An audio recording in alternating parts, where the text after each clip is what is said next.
도심 불청객 비둘기로 인한 민원이 급증하는 가운데 먹이를 주면 과태료를 무는 법안이 통과되면서 실효성에 관심이 쏠립니다.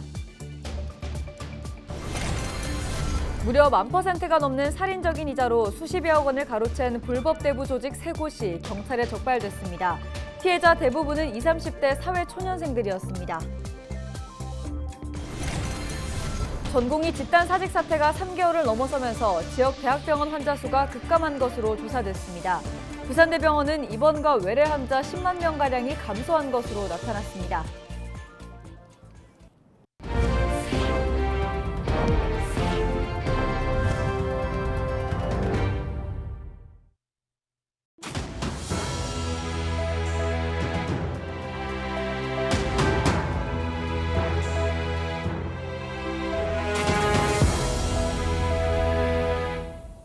시청자 여러분 안녕하십니까? 헬로티비 부산뉴스입니다. 국내 최대 규모의 대부 카페를 운영하며 수천여 명의 채무자 개인정보를 대부업자들에게 넘긴 일당이 경찰에 붙잡혔습니다. 이렇게 넘겨진 정보는 20, 30대 사회초년생들을 빚의 구덩이에 빠뜨렸습니다. 보도에 김한식 기자입니다. 경찰이 급습한 경기도 의정부의 한 오피스텔. 사무실과 차량에서 5만 원권 현금 뭉치가 쏟아져 나옵니다. 6억이래. 6억 5천, 6억 7,500, 6억 8천. 살인적인 고금리로 불법 대부업체를 운영한 3개 조직이 경찰에 붙잡혔습니다. 이들 조직은 급전이 필요한 사람들에게 500만 원 내외의 소액을 빌려주고 평균 800에서 1000%의 이자를 받아 챙겼습니다. 피해자 대부분은 20, 30대 사회 초년생들이었습니다. 일당은 100만 원을 빌려줄 때 선이자를 뗀 60만 원만 지급하고 4주 뒤 100만 원을 받아내는 수법을 이용했습니다. 16만 원을 빌린 한 피해자는 8일 뒤 65만 원을 갚았는데 이자율은 무려 13,900여 %였습니다. 이들은 또 약속한 기간 내에 돈을 갚지 못할 경우 추가 대출을 유도하기도 했습니다.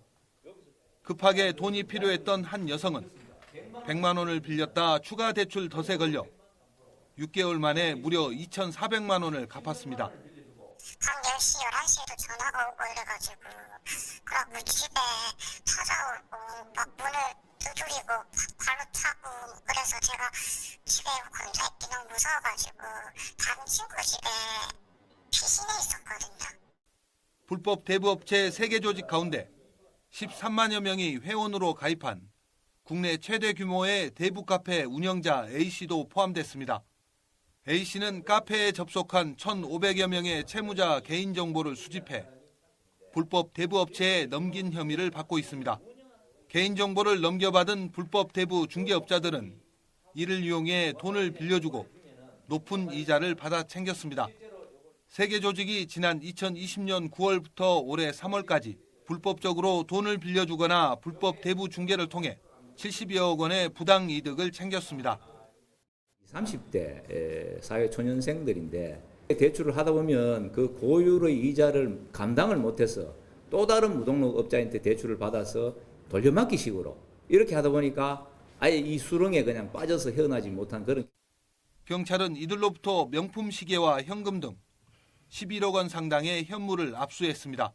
또 방송통신심의위원회에 통보해 해당 카페 2곳을 폐쇄 조치하고 이들의 여죄를 집중 추궁하고 있습니다.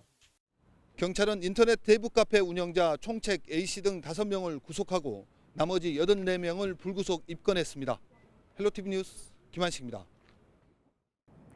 평화의 상징인 비둘기가 도심 속에서 급증하면서 천덕꾸러기 신세로 전락했습니다. 비둘기 때문에 불편하다는 민원이 이어지고 있지만 지금으로서는 지자체가 대응할 수 있는 방법도 없는 상황인데요.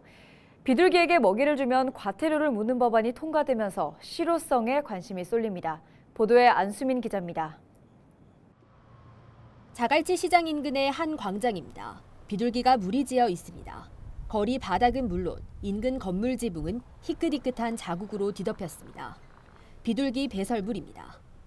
비둘기가 자주 출몰하는 인근 도로변에는 비둘기에게 먹이를 주지 말아달라고 당부하는 내용의 현수막까지 내걸렸습니다. 가끔 오더라고요. 여자분들. 가끔은 막 쌀도 그거. 관광객들이 자주 방문하는 비프 광장 역시 마찬가지입니다. 포장마차 사이사이로 비둘기가 보입니다. 철제 구조물은 배설물 자국으로 뒤덮였습니다. 새벽에 그냥 와서 딱 뿌리고 그냥 가버리고.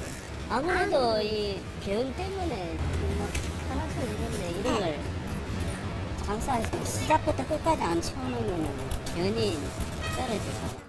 지자체 민원 게시판에도 비둘기 때문에 길을 다닐 수가 없다, 배설물이 걱정이다는 등의 불만을 잇따라 찾아볼 수 있습니다. 비둘기는 지난 2009년 유해 야생동물로 지정됐습니다. 하지만 현재로서는 지자체도 뾰족한 대응 방안이 없습니다. 개체수를 저희가 직접 잡을 수는 없고요. 밥 주는 분들도 지금은 제재를 할 수가 없는데 저희가 부산시에서 조례를 만들어서 요거 비둘기 먹이 주는 분들 이제 조례 만들어서 제재하는 거 지금 검토 중이거든요. 내년부터는 비둘기에게 먹이를 주면 과태료를 부과하는 야생생물보호법 개정안이 시행될 예정. 도심 속 비둘기 개체수 관리에 효과가 나타날지 관심이 쏠립니다. 헬로티비 뉴스 안수빈입니다. 부산해양경찰서는 13일 오전 5시 30분쯤 영도구 국립해양박물관 앞바다에 빠진 20대 남성 A씨를 구조했다고 밝혔습니다. 부산해경에 따르면 A씨가 바다에 빠진 것을 본 낚시꾼이 인명구조함에 있는 구명부환을 던져 안전조치를 취한 후 해경에 신고한 것으로 전해졌습니다. A씨는 구조 후 소방에 의해 병원으로 이송됐으며 저체온증을 호소했지만 생명에 지장은 없는 것으로 전해졌습니다. 부산경찰청이 13일 서면교차로 일대에서 이륜차 광역단속을 실시했습니다. 이번 단속은 서면교차로와 연결된 37개 지점을 선정해 교통법규 위반과 불법 구조 변경 등을 집중적으로 실시했습니다. 부산경찰청은 지난 2022년 하반기부터 전국 최초 광역단속을 시작한 후 지금까지 66번의 집중단속을 실시해 위반 행위 2천여 건을 적발했습니다. 경찰은 시민들의 보행안전과 이륜차 사고 예방을 위해 광역단속을 지속적으로 추진할 계획이라고 밝혔습니다. 전공의 집단사직으로 의료공백 사태가 석 달 넘게 이어지면서 지역 대학병원 환자 수가 급감하는 등 피해가 이어지고 있습니다. 부산대병원에 따르면 이번 사태로 입원 외래 환자 수가 10만 명가량 줄어든 것으로 나타났습니다. 누적 손실 추정액은 580억 원에 이릅니다. 부산대병원은 지난 19일부터 비상경영체제 가운데 가장 강도가 높은 3단계에 돌입했습니다. 지난 11일 부경대학교 용단 캠퍼스에서 백인의 앞바단 발대식이 열렸습니다. 백인의 앞바다는 육아에 서툰 초보 아빠와 육아에 관심이 많은 아빠들이 모여 고민을 나누는 모임입니다. 참가한 아빠들은 서로 육아 비법을 공유하고 자녀와 함께하는 숲 체험과 팜스테이 마을 체험, 물놀이 캠프, 매월 임무 수행 등 다양한 프로그램에 함께 참여하게 됩니다.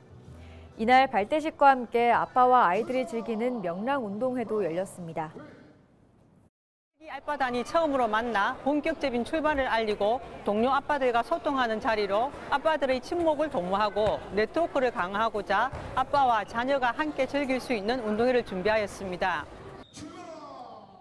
부산 백인의 앞바다는 2018년 처음으로 시작됐으며 이날 발족한 8기 앞바다는 오는 12월까지 각종 육아 프로그램 활동에 참여하게 됩니다. 부산시 교육청이 오는 9월부터 독서체인지 사업의 환화로 야간학교 도서관 개방 사업을 전국 최초로 시범 운영합니다. 이에 따라 학교 도서관 15곳을 지정해 평일 퇴근 시간 이후와 주말 방과 후부터 저녁 10시까지 문을 엽니다. 이를 위해 사업비 15억 원을 투입해 도서를 추가로 확보하고 조명시설과 독서 공간을 마련할 계획입니다. 교육청은 시범 운영 후 시민들의 반응이 좋을 경우 도서관 개방 학교를 확대할 방침입니다. 부산시가 버스업계와 함께 승무원 채용 설명회를 엽니다. 부산 버스업계는 심각한 구인난을 겪으면서 승무원 수 부족으로 버스 운행 대수가 줄거나 배차 간격이 늘어날 수 있다는 우려가 제기돼 왔습니다. 시는 오는 16일 시내버스와 마을버스 업체 93개사와 5개 유관기관이 참여한 가운데 부산시청에서 구인 구직자 만남회장을 열고 채용 상담 부스를 운영할 계획입니다. 현장에서는 구직 희망자들은 임금 등 근로 여건에 대한 설명을 듣고 면접 요령 등 채용 관련 정보를 얻을 수 있습니다. 동의대학교 국제교류처와 외식 브랜드 전문 운영업체인 BK컴퍼니가 외국인 유학생 정주를 위한 업무 협약을 체결했습니다. 이번 협약에 따라 양 기관은 외국인 유학생 재학 중 단기 근로를 제공하게 됩니다. 또한 졸업 후 취업 지원에도 협력하기로 했습니다. 동의대는 외국인 유학생이 학업과 생활에 안정적으로 적응하고 국내에 정주할 수 있도록 다양한 지원을 펼치겠다고 밝혔습니다. 부산시와 부산시 교육청이 부산 다자녀 교육 지원 포인트 사업을 추진합니다. 부산 다자녀 교육 지원 포인트는 소득과 재산 기준에 상관없이 자녀 1명 이상이 초중고등학교에 해당하는 부산시 다자녀 가정 누구나 지원을 받을 수 있습니다. 두 자녀 가정에는 30만 원, 세 자녀 이상 가정에는 50만 원의 교육 지원 포인트가 동백전으로 지급됩니다. 신청은 오는 20일부터 11월 29일까지 동백전 애플리케이션에서 신청할 수 있습니다.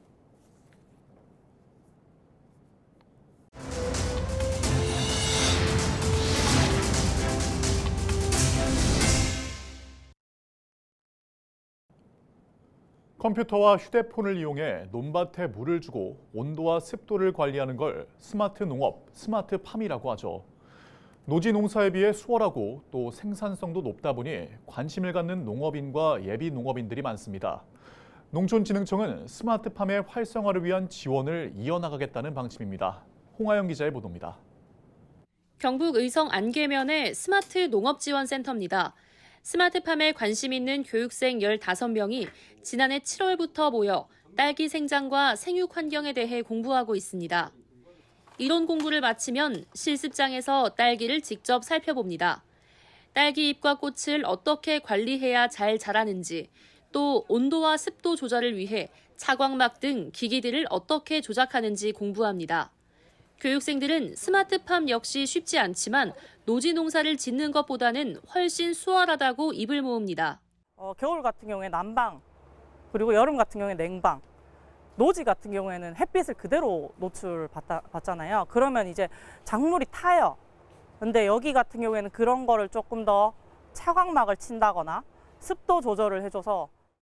스마트팜에 익숙해진 교육생 중에는 딸기로 작목을 바꾼 사례도 있습니다. 수확 첫 해에도 높은 매출을 기대할 수 있기 때문입니다. 올해 스마트팜으로 첫 수확을 했는데 생각보다 수확량도 괜찮고 이제 가격도 괜찮았어요. 그래서 8천만 원 정도 지금 수익을 올렸거든요. 근데 이제 내년 목표는 한 1억 넘게 하는 게 목표고. 농촌진흥청은 생산성과 소득으로 스마트팜에 대한 수요가 이어지는 만큼 계속해서 스마트팜을 늘려나갈 계획이라고 밝혔습니다. 스마트팜을 도입함으로 인해서 생산성은 23%가 향상이 되었고요. 농가 소득은 22%가 향상이 되었습니다. 또 노동력 절감은 한 10% 정도 절감이 된 걸로 파악이 되고 있습니다. 현재 스마트팜 테스트베드는 전국 123개가 구축돼 있습니다. 농촌진흥청은 2027년까지 150개 곳으로 늘릴 방침입니다.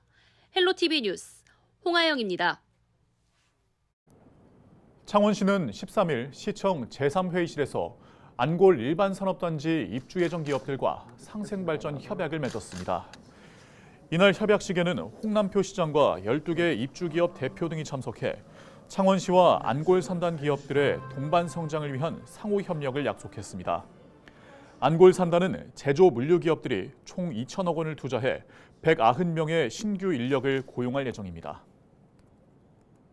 오는 16일부터 영화의 전당에서 2024 아프리카 영화제가 개최됩니다. 한국과 아프리카 간 문화교류의 장을 마련하기 위해 추진되는 이번 영화제에서는 주한 아프리카 외교단이 추천한 아프리카 14개국의 작품 14편을 무료로 선보입니다. 개막작은 수단의 모하메드 코르도파니 감독이 연출한 굿바이 줄리아로 종교와 문화로 남북으로 나뉘어 갈등을 빚고 있는 수단의 사회 현실을 비판적으로 보여주는 작품입니다. 22일까지 이어지는 행사 기간 영화 상영과 함께 특별 강연, 사진 전시 등이 마련돼 볼거리를 더할 예정입니다. 이상으로 뉴스를 마칩니다. 저희는 언제나 지역민 여러분과 함께합니다. 시청해주신 여러분 고맙습니다.